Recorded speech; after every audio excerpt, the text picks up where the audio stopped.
مودی راج کے زیر اثر بھارتی تعلیمی اداروں میں کشمیری طلباء کی زندگی اجیرن کر دی گئی۔ بھارت میں مقیم کشمیری طالبات کی عزتیں داؤ پر لگ گئیں اور ان پر بھارت کی زمین تنگ کر دی گئی۔ بھارتی یونیورسٹی میں زیر تعلیم کشمیری طلباء کے ایکس اکاؤنٹ پر تہلکہ خیز انکشافات سامنے آ گئے۔ کشمیری طلباء کا اپنے اور دیگر ساتھی طلباء کے ساتھ بھارتی طلباء کی جانب سے زیادتی اور تشدد کی تصدیق کی گئی ہے۔ کشمیری طلباء نے الزام عائد کیا ہے کہ ان کی خفیہ تصاویر لے کر انہیں بلیک میلنگ کا نشانہ بنایا جاتا ہے۔ مجھے بھارتی طلباء کے گروپ نے کالج چھوڑنے پر مجبور کر دیا۔ میڈیا رپورٹس کے مطابق کشمیری طلباء بھارت میں خود کو غیر محفوظ محسوس کرتے ہیں۔ بھارتی پولیس نے تفتیش کے نام پر کشمیری طلباء کی زندگی کو جہنم بنا دیا ہے۔ بھارت میں کشمیری طلباء کو RSS کے گنڈوں کی جانب سے بغیر کسی اخلاقی یا قانونی جواز کے ہراساں کیا جاتا ہے۔ ایک طرف کشمیریوں کی نسل کو بدترین ریاستی تشدد کا نشانہ بنایا جا رہا ہے تو دوسری طرف دنیا کو دکھانے کے لیے اسٹوڈنٹ اسکالرشپ کا ڈرامہ رچایا گیا ہے۔ ہندو انتہا پسند طلباء تنظیموں نے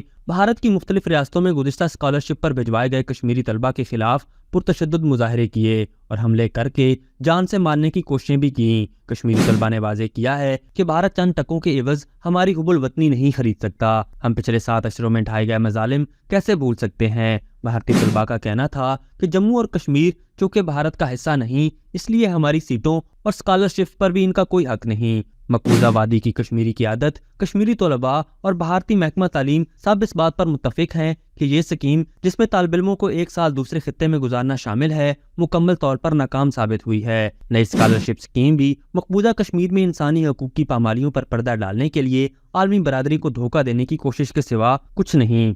ابھی تک کے لیے صرف اتنا ہی۔ مزید دلچسپ اور تازہ ترین خبروں سے آگاہ رہنے کے لیے ہمارے چینل اسلام آباد انسائیڈر کو سبسکرائب کرنا مت بھولیے، اور اگر ہماری یہ ویڈیو آپ کو اچھی لگی ہے تو اسے لائک کر دیں اور اپنی قیمتی رائے کا اظہار نیچے دیے گئے کمنٹ سیکشن میں ضرور کریں۔